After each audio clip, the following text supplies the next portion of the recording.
என் அன்பு குழந்தையே, இதை தாண்டி செல்வதற்கு முன் சற்று நின்று ஒரு ஆழ்ந்த சுவாசம் எடுத்து நான் சொல்வதை கேள்.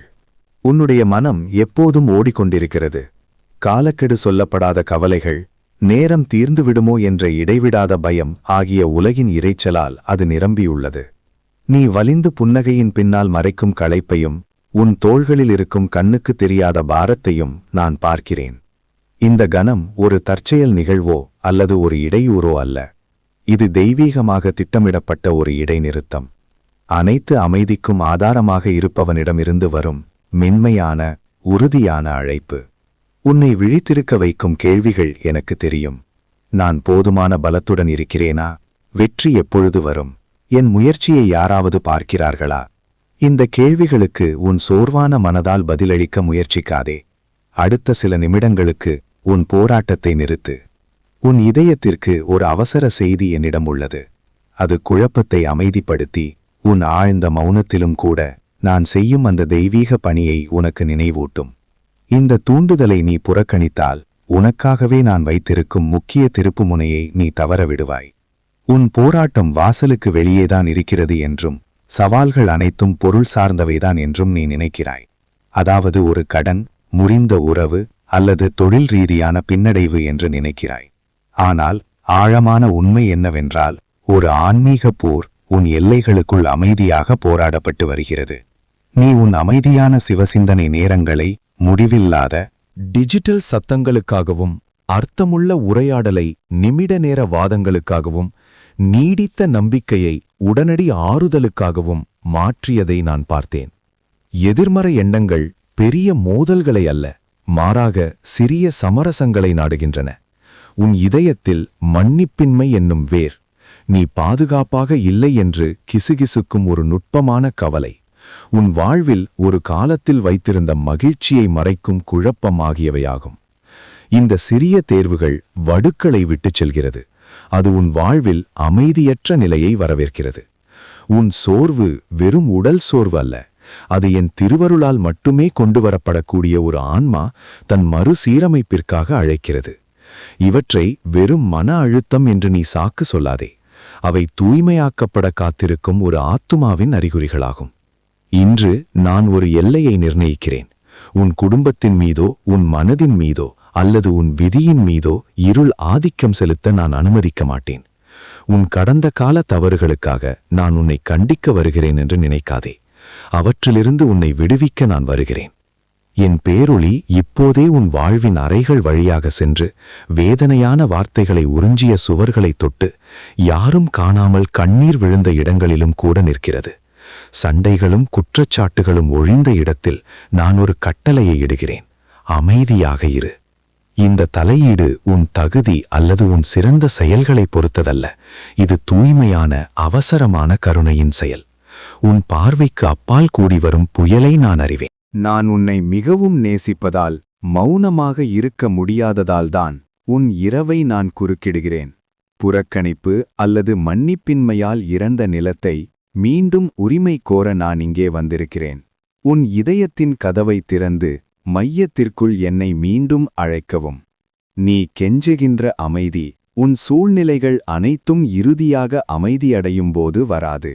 என் அருளாட்சி உண்மையிலேயே வரவேற்கப்பட்டு அதன் முடிவை கட்டுப்படுத்த வேண்டும் என்ற தேவையை நீ விட்டுக் கொடுக்கும்போதுதான் உண்மையான அமைதி பிறக்கிறது. அனைத்தும் உன் முயற்சியையும் உன் நேரத்தையும் மட்டுமே சார்ந்துள்ளது என்ற மாயையை நீ மிகவும் கெட்டியாக பிடித்து கொண்டிருக்கிறாய். ஆனால் நீ நேசிப்பவர்களை, உன் தொழிலை, உன் எதிர்காலத்தை நீ நினைத்து பார்ப்பதை விடவும் ஆழமாக நான் கவனித்துக் கொள்கிறேன். உன் சிவ வழிபாடுகள் அதிகாலையின் மங்களில் கிசுகிசுக்கும் உடைந்த வார்த்தைகளாக இருந்தாலும் கேட்கப்படுகின்றன. நான் ஏற்கனவே செயல்படத் தொடங்கிவிட்டேன். என் கால அட்டவணை உன் கவலையின் அவசரத்துடன் அரிதாகவே ஒத்துப்போகிறது. ஆனால் அது எப்போதும் சரியானதாக இருக்கும். நீ காத்திருக்கும்போது நான் ஒரு ஆழமான, மெதுவான நோக்கத்தின் வெளிப்பாட்டை நிகழ்த்துகிறேன். பதிலளிக்கப்படாத கேள்விகளின் வளமான இடத்தில் உன் உறுதியை நான் பலப்படுத்துகிறேன். என் வேகம் சரியானது என்ற உண்மையிலேயே நீ ஓய்வெடுக்கும்போது, உன் காலை பொழுதை ஆழ முயற்சிக்கும் பீதியிலிருந்து நீ உடனடியாக பாதுகாக்கப்படுகிறாய். வரைபடத்தை கைவிட்டு உன் கையில் நான் வைத்திருக்கும் திசை காட்டியை நம்பு. ஏனெனில் அது உன்னால் திட்டமிட முடியாத ஒரு இலக்கை நோக்கி உன்னை வழிநடத்துகிறது. நீ அடிக்கடி உன்னையே கேட்டுக்கொள்கிறாய். நான் போதுமானவன் இல்லையோ? என் கடந்த காலத் தவறுகள் என் தகுதியை பறித்துவிட்டனவோ? என் அன்புக்குரியவரே, உன் சொந்த பலத்தைக் கொண்டு நீ ஒருபோதும் அளவிடப்பட வேண்டியதில்லை. உன்னை குறித்த என் மகிழ்ச்சி உன் குறைபாடற்ற செயல்திறன் அல்லது சரியான நிதானத்தை பொறுத்ததல்ல. நீ தினந்தோறும் எழுவதையும் நீ பூரணத்தை நோக்கி எடுத்து வைக்கும் ஒவ்வொரு தயக்கமான அடியையும் நான் பார்க்கிறேன். நீ குறைபாடு அல்லது பலவீனம் என்று கருதுவதை நான் என் ஏராளமான கருணையின் ஒரு விதைநிலமாகவே பார்க்கிறேன். நான் உன் தவறுகளை எண்ணுவதில்லை, மாறாக மீண்டும் எழ வேண்டும் என்ற உன் விருப்பத்தை நான் ஆழ்ந்த பாசத்துடன் பார்க்கிறேன்.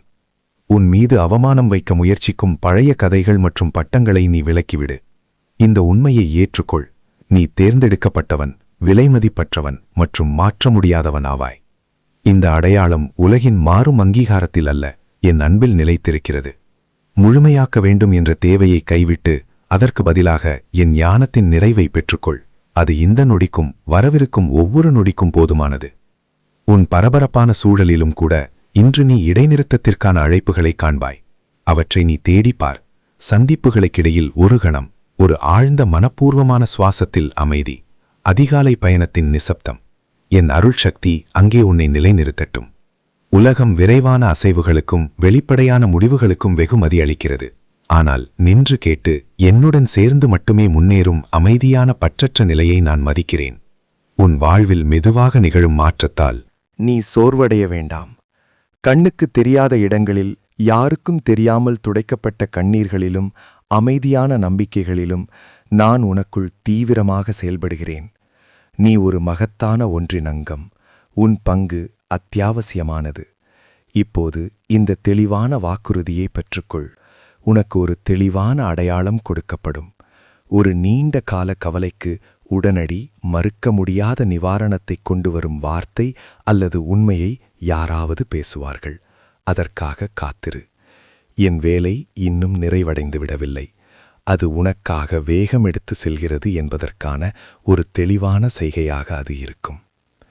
தோல்வியின் பயம் அல்லது நீ ஒருபோதும் போதுமானவன் இல்லை என்ற கிசுகிசு ஆகியவை உன்னை பின்னோக்கி இழுக்கின்றன. இந்த சத்தம் ஒரு பழைய ஏமாற்றம். அது உண்மையை அல்ல, மாறாக அச்சுறுத்தலை அடிப்படையாக கொண்டது. நீ மீண்டும் விழுந்தால் நான் உன்னை மீண்டும் தூக்க மாட்டேன் என்று யார் சொன்னது? உன்னை கைவிடவோ மறக்கவோ மாட்டேன் என்று வாக்குறுதி அளித்தவனே நான்தான். உனக்கு வலிமை இல்லை என்று நீ நினைக்கிறாயா? என் பலம் உன் பலவீனத்தில் நிலை பெறுகிறது. நீ செய்ய வேண்டியதெல்லாம் என் மீது சாய்வதுதான். பயம் உன்னை படைத்தவன் மீதுள்ள நம்பிக்கையின்மையை காட்டுகிறது. இந்த தருணத்தில் உன் உள்ளத்தில் பயம் நுழையும் போதெல்லாம் ஒரு ஆழ்ந்த சுவாசம் எடுத்து, நான் என் விசுவாசத்தின் பாதுகாவலரை சிவபெருமானை நம்புகிறேன், அதனால் எனக்கு அஞ்சத் தேவையில்லை என்று கூறு. இந்த மனப்பான்மை மாற்றம்தான் உன் சூழ்நிலைகளுக்கு அல்ல, உன் ஆன்மாவுக்கு விடுதலை அளிக்கும் முதல் விதியாகும். உன் சூழ்நிலைகள் சிறப்பாக இல்லாத போதும் நீ அனுபவிக்கும் சிறிய இரக்கங்களுக்காக நன்றி கூறுவதில்தான் ஆழமான அமைதி பிறக்கிறது. நன்றி என்பது ஒரு உணர்ச்சி அல்ல, அது ஒரு சக்தி வாய்ந்த ஆன்மீக ஆயுதம். அது உன் கவனத்தை குறைபாடுகளிலிருந்து வளங்களுக்கு மாற்றுகிறது. நீ இழந்தவை அல்லது இல்லாதவை பற்றி நீ சிந்திக்கும்போது உன் இதயம் சுருங்குகிறது. ஆனால் ஒரு சூடான தேநீருக்காகவோ, நீ நேசிக்கும் ஒருவருக்காகவோ, அல்லது இன்று காலை நீ எழுந்த ஆரோக்கியத்திற்காகவோ நீ நன்றி கூறும்போது உன் ஆத்மா விரிவடைகிறது. இந்த விரிவடையும் இடம்தான் நான் அதிசயமாக செயல்பட தேவையான இடம். உனக்கு இன்னும் தேவைப்படும் 10 விஷயங்களுக்காக கவலைப்படுவதற்கு பதிலாக நீ ஏற்கனவே வைத்திருக்கும் 3 விஷயங்களுக்காக என்னை இப்போதே போற்று. இந்த செயல் உன் கவலைக்கான வாயிலை தாழிட்டு அற்புதம் நிகழ்வதற்கான பாதையை திறக்கும். இன்று நீ பெறும் சிறிய உதவிகள் அனைத்திற்கும் நான் பொறுப்பு என்று உணர்ந்து, என் கரம் இப்போதும் உன் மீதே உள்ளது என்று நீ பார்க்கத் தொடங்குவாய். நீ மறைத்த ஒவ்வொரு கண்ணீரையும் நான் சேகரித்தேன். உன் வேதனையைக் கண்டு நான் பயப்படவில்லை. நீ கவலைப்பட்ட அல்லது வெட்கப்பட்ட ஒவ்வொரு தருணமும் என்னிடமிருந்து உன்னை விலக்கவில்லை, மாறாக அது என் கருணைக்கான அழைப்பாக மாறியது. உன் வேதனையானது ஒரு நோக்கத்தை கொண்டுள்ளது. நீ கடந்து சென்ற ஒவ்வொரு கஷ்டமும் ஒரு புதிய வலிமைக்கான அஸ்திவாரமாக அமைந்தது. அதை வீணான அனுபவம் என்று பார்க்காதே. ஒரு சிற்பி கல்லை செதுக்குவது போல உன் சிரமங்கள் உன் ஆத்மாவை இன்னும் உன்னதமான வடிவில் செதுக்கின. நீ அனுபவித்த வேதனையை இப்போது வெற்றி சான்றிதழ் என்று மறுபெயரிடு. இன்று நீ அடைந்திருக்கும் ஆழமான அனுதாபம் மற்றும் அறிவின் காரணமாக நீ விரைவில் மற்றவர்களை மீட்க பயன்படுத்தப்படுவாய். உன்னை உடைத்ததாக நீ நினைத்த அந்தச் சவால்கள் உண்மையில் உனக்குள் என் ஆழமான வேலையை நிறைவு செய்தன. அதனால் இது போதும் என்று சொல். உன் கண்ணீர் இனி என் இதயத்தை தொடுவதை நிறுத்தாமல் உன் கண்களிலிருந்து வராதவாறு நான் உனக்கு அமைதி அளிக்கிறேன். உன்னை சுற்றியுள்ள அனைத்தையும் நீ கட்டுப்படுத்தலாம் என்ற எண்ணத்தின் அபாயம் என்னவென்றால், அது நீயே உன் சொந்த கடவுள் என்ற பொய்யான உணர்வை அளிக்கிறது. இது நீ சோர்வடைய வழிவகுக்கும். ஏனெனில் நீ ஒருபோதும் மனிதனால் செய்யக்கூடியதை விட அதிகமாக சுமக்க வேண்டியுள்ளது. நிம்மதியை உன் கையில் எடுக்க வேண்டியதில்லை என் குழந்தையே. கவலைப்படுவது என்பது நான் என் வேலையை செய்ய முடியாது என்று சொல்வது போன்றது. நீ உன் முயற்சிகளை செய், ஆனால் உன் முடிவுகளை என்னிடம் ஒப்படை. ஒரு விவசாயி தன் விதையை நட்டு பின்னர் அறுவடைக்காக காத்திருப்பதைப் போல நீ உன் காரியங்களை செய்தபின் மீதமுள்ளதை உன்னுடைய அற்புதமான திட்டத்திற்காக நான் பார்த்துக் கொள்கிறேன் என்று நம்பி என் கைகளின் ஒப்படை. இந்த நொடியிலிருந்து என்ன நடக்கும் என்ற கேள்வியை நான் உன்னிடமிருந்து எடுத்துக்கொள்கிறேன். நீ செய்ய வேண்டியது என்னவென்றால், நீ செய்ய வேண்டியதை மட்டும் நேர்மையாக செய். மீதமுள்ளவை சரியான நேரத்தில் நடைபெறும் என்ற உறுதியுடன் காத்திரு. கட்டுப்பாட்டை கைவிடுவது என்பது பலவீனமல்ல, மாறாக உண்மையான பலம். உன் காத்திருப்பு தண்டவை அல்ல, அது உன்னை செம்மைப்படுத்துவதற்கான ஒரு தயாரிப்பு. நீ இப்போதே விரும்புவதை பெறுவதை நான் தாமதப்படுத்தவில்லை, ஆனால் நீ அதை சரியாக கையாளும் அளவுக்கு முதிர்ச்சி அடையும் போதுதான் நான் கொடுக்கிறேன். அவசரப்படுவது ஒரு தற்காலிகமான தீர்வை அளிக்கும், ஆனால் நான் தரும் பதில் ஒரு நிரந்தரமான ஆசீர்வாதமாக இருக்கும். விதைக்கப்பட்ட ஒரு விதை பூமியின் கீழ் வளர நேரம் எடுப்பது போல என் அற்புதங்கள் கண்ணுக்கு தெரியாத இடங்களில் பொறுமையுடன் வளர்கின்றன. தாமதங்களில் கூட என் ஞானம் இருக்கிறது. நான் உன் எதிரிகளை திசை திருப்புகிறேன், உனக்காக வழிகளை திறக்கிறேன், உன் பாதையில் உள்ள ஒவ்வொரு தடையையும் அகற்றுகிறேன். நீ என் திட்டத்தின் வேகத்தை நம்புவதற்கு மாறாக நீ உன் அவசரத்தின் வேகத்தை நம்பும்போதுதான் நீ சோர்வடாய். அதனால் நிதானத்தை கடைப்பிடி. உனக்கு தேவையான அனைத்தும் சரியான நேரத்தில் சரியான வடிவில் உன்னிடம் வந்து சேரும். என் வேகம் மெதுவாக இருப்பதாக தோன்றினாலும் அது ஒருபோதும் தோல்வியடையாது. நீ மிகவும் சோர்வாக உணரும்போதும் உன் பலவீனமான தருணங்களில் என் பலமே உன்னை தாங்குகிறது என்பதை உணர்ந்து கொள். உன் சோர்வு என்பது நீ அதிகமாக செய்ததற்கான அடையாளம் அல்ல, மாறாக நீ தனியாக செய்ய முயன்றதற்கான அடையாளமாகும். நீ பலவீனமாக உணரும்போது நீ என்னை மிகவும் தெளிவாக அழைப்பாய். அதனால்தான் நான் உனது பலவீனத்தை அனுமதிக்கிறேன். என் கிருபையின் மூலம் செயல்பட உன்னை அனுமதி. நீ இப்போது உணரும் பாரத்தை நான் உணர்கிறேன். நீ இப்போது செய்வதை விட்டுவிட்டு ஓய்வெடுக்கும்போது என் கரம் உனக்காக பிடித்து கொண்டிருக்கும். இன்று காலை உன் படுக்கையிலிருந்து எழுந்து நடக்க உனக்கு தேவையான பலம் நீயாக பெறவில்லை, நான் அதை உனக்கு கொடுத்தேன். அதனால் உன் பலத்தை அல்ல, என் பலத்தை நம்பி இன்று உறுதியாக எழுந்து செயல்பட சொல். உண்மையான பலம் என்பது எல்லா சுமைகளையும் சுமக்க முயற்பதில் அல்ல, மாறாக மிகவும் பலமான ஒருவர் இருக்கிறார் என்று உணர்ந்து அவரிடம் ஒப்படைப்பதில்தான் உள்ளது. உன் பயணத்தை மற்றவர்களுடன் ஒப்பிடுவதை நிறுத்தச் சொல்லி, உன் கதை உனக்காகவே எழுதப்பட்டது என்று நான் உறுதிப்படுத்துகிறேன். உன் பக்கத்து வீட்டுக்காரர் அல்லது சமூக ஊடகங்களில் உள்ளவர்கள் அடைந்த வெற்றிக்கான கால அட்டவணை உன்னுடையதல்ல. அவர்கள் தங்கள் கதையின் 4வது அத்தியாயத்தில் இருக்கலாம், ஆனால் நீ உன் கதையின் முதல் அத்தியாயத்தில் இருக்கலாம். ஒவ்வொரு சவாலும் ஒவ்வொரு காத்திருப்பும் உன் தனிப்பட்ட அழைப்பிற்கான ஒரு தனிப்பட்ட தயாரிப்பாகும். ஒருபோதும் உன்னுடைய ஆரம்பத்தை மற்றவர்களின் நடுப்பகுதியுடன் ஒப்பிடாதே. நீ உன் பாதையில் சிவபக்தியுடன் நடக்கும்போது நீ ஒருபோதும் பின்தங்கவில்லை. நீ தனித்து செல்கிறாய் என்று நினைக்கும் தருணங்களில் உன்னுடன் ஒரு கண்ணுக்கு தெரியாத கரம் உள்ளது என்பதை அறிந்து கொள். நீ எங்கே இருக்கிறாய், நீ என்ன செய்கிறாய் என்பது உனக்கான திட்டத்தின் ஒரு பகுதிதான். உன் தனிப்பட்ட பயணத்தை ஏற்றுக்கொள்.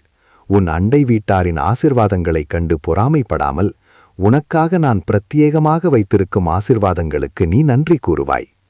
உனக்குள் நிகழும் மாற்றம் வெளியில் தெரியாமல் ஆழமாக வேரூன்றி வருகிறது. உன் குணப்படுத்துதல் வெளியில் மெதுவாக தெரிந்தாலும் உன் ஆத்மாவின் ஆழத்தில் அது அதிவேகமாக நடைபெற்று வருகிறது. ஒரு பெரிய மரம் வானத்தில் உயர வளர்வதற்கு முன்பு அது நிலத்தின் கீழ் அதன் வேர்களை பலப்படுத்துகிறது. உன் வாழ்க்கை இப்போது அந்த வேர் கட்டும் பருவத்தில் உள்ளது. நீ கேட்கும் திருவடி வேண்டுதல்களுக்கு பதில் வரவில்லை என்று நீ நினைக்க வேண்டாம். ஆனால் நீ இன்னும் பலமாக வளர வேண்டும் என்பதற்காகவே உன் சவால்களை நான் அனுமதிக்கிறேன். ஒரு புயல் வரும்போது பலவீனமான மரங்கள் எளிதில் பிடுங்கக்கரும். ஆனால் நான் உனக்குள் உருவாக்கும் ஆசீர்வாதங்கள் உன் வேர்கள் ஆழமாக செல்வதால் எந்த புயலையும் தாங்கும். அதனால் உன் வளர்ச்சி மெதுவாக இருப்பதை எண்ணி கவலைப்பட வேண்டாம். உன் அடித்தளம் உறுதியாக கட்டப்பட்டு கொண்டிருக்கிறது.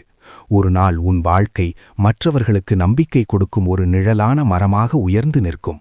உன் தவறுகளை நினைவூட்டி உன்னை தடுக்க முயற்சிக்கும் எதிர்மறை எண்ணங்களின் ஒவ்வொரு குரலையும் நான் நிராகரிக்கிறேன். நீ தோல்வியுற்றவன் என்று உனக்கு சொல்லும் ஒவ்வொரு சத்தமும் ஒரு பொய். உன் அடையாளத்தை உன் கடந்த கால தவறுகளால் அல்ல, என் அருளாசியின் மூலமாகப் பார். குற்ற உணர்வு என்பது உன்னை தடுக்கும் ஒரு கருவியாகும். அதை இப்போதே நீ நிராகரித்துவிடு. நீ தவறு செய்திருக்கலாம், ஆனால் நீ ஒருபோதும் தவறு அல்ல. மன்னிப்பு என்பது ஒரு உணர்வல்ல, அது ஒரு சட்டப்பூர்வமான உண்மை. உன் கடந்த காலம் அதன் அதிகாரத்தை உன் எதிர்காலத்தின் மீது இழக்கிறது என்று இப்போதே கட்டளையிடு. உன் தலை நிமிர்ந்து நிற்க சொல். நீ மீட்கப்பட்டு மன்னிக்கப்பட்டு என் பிரியமான குழந்தை என்பதை நீ உணரும்போது வீண் குற்றச்சாட்டுகள் உன் மீது எந்த அதிகாரத்தையும் கொண்டிருக்காது. நீ அந்த பழைய கதையிலிருந்து விடுவிக்கப்பட்டு விட்டாய். என் கரம் உன் மீது இருந்து உன் வெட்கம் நீக்கப்பட்டு விட்டது. இனி குற்ற உணர்வில் இருக்காதே. பயம், சுய சந்தேகம் மற்றும் ஆறாத காயங்கள் ஆகியவற்றின் சங்கிலிகள் உடைந்து வருவதையும் உனக்குள் புதிய சுதந்திரம் எழுவதையும் நான் அறிவிக்கிறேன். உன் ஆத்மாவில் நான் புதிய அசைவை கொண்டு வருகிறேன்.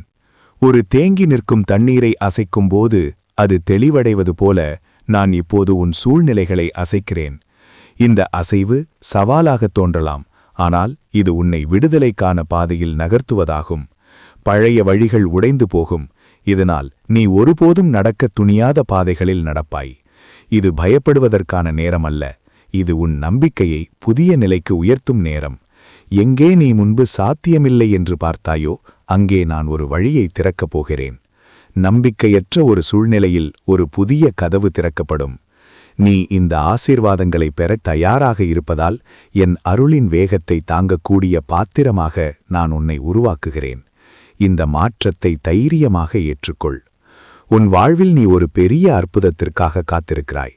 ஆனால் ஒவ்வொரு நாளும் நீ எடுக்கும் சிறிய நம்பிக்கையின் முடிவுகள் பெரிய வெற்றிக்கான பாதையை அமைக்கும். என் வேலை என்பது பெரிய இடி சத்தமல்ல, மாறாக காலையில் அமைதியான கிசுகிசு. அந்த மென்மையான குரலை கேள். ஒரு சிறிய படி, ஒரு பழைய பழக்கத்தை விட்டுவிடுவது, ஒரு உறவுக்கு மன்னிப்பு கொடுப்பது, அல்லது நீயே முன்வந்து என் சந்நிதியில் செலவிடும் ஒரு 10 நிமிடங்கள். இந்த சிறிய படிகள் ஒரு பெரிய மலைப்பாதையின் முதல் படிகள். இன்று நீ எடுக்கும் ஒவ்வொரு நம்பிக்கையான செயலும் நாளைய உன் மகத்தான வெற்றிக்கான அடித்தளமாக இருக்கும். உனக்கு தேவையான அனைத்து ஞானமும் உன்னிடம் உள்ளது. அது ஒரு பெரிய புத்தகம் அல்ல, அது ஒரு எளிய நம்பிக்கை. சிறிய விஷயங்களில் உண்மையாக இரு. இந்த சிறிய நம்பிக்கையே எதிர்காலத்தில் உனக்கு ஒரு பெரிய வலிமையை தரும். நீ நேசிப்பவர்களை நான் உன் கைகளிலிருந்து வாங்கிக் கொள்கிறேன். உன் குடும்பத்தின் மீதான கவலைகளை என்னிடம் விட்டுவிடு. உன் பிள்ளைகளின் எதிர்காலத்தைப் பற்றி நீ கவலைப்படுவதைப் போல நான் அதைப் பற்றி 1000 மடங்கு அதிகமாக கவலைப்படுகிறேன். உன் குடும்ப உறுப்பினர்களின் கவலைகளை என் மீது வைக்கிறேன். நீ அவர்களை நேசிக்கிறாய், ஆனால் நான் அவர்களை படைத்தேன். அவர்களை நீ பாதுகாப்பாய் என்று நீ நினைக்கிறும் அனைத்து வழிகளையும் நான் அறிவேன். ஆனால் உன்னால் கத்துப்படுத்த முடியாத வழிகளில் கூட நான் அவர்களை பாதுகாக்கிறேன். நீ உன் குடும்பத்தின் மீதுள்ள கவலையை கைவிட்டு என் கைகளில் ஒப்படைக்கும்போது அவர்களுக்கு அதிகப்படியான கிருபையை அனுப்ப நான் சுதந்திரமாக இருக்கிறேன். உன் குடும்பத்தைப் பற்றிய கவலைகளை நீ தூக்கிச் சுமக்க வேண்டியதில்லை. அவற்றையெல்லாம் என் மீது போடு. நீ உறுதியாக இருக்கிறாய் என்று அவர்களுக்கு காட்டு. அவர்களுக்கான பாதுகாப்பு நீ அல்ல, நான் தான் அவர்களின் பாதுகாப்பு. நீ கவலைப்படுவதை விட்டுவிட்டு சிறவைவாழ்வா பெருமனக்காக உன் கடமைகளை செய்வதில் கவனத்தை செலுத்து. இந்த வீடியோ பிடிச்சிருந்தா வீடியோக்கு லைக் பண்ணுங்க. அப்படியே நம்ம சிவனே துணை சேனலை சப்ஸ்கிரைப் பண்ணுங்க. நன்றி, வணக்கம்.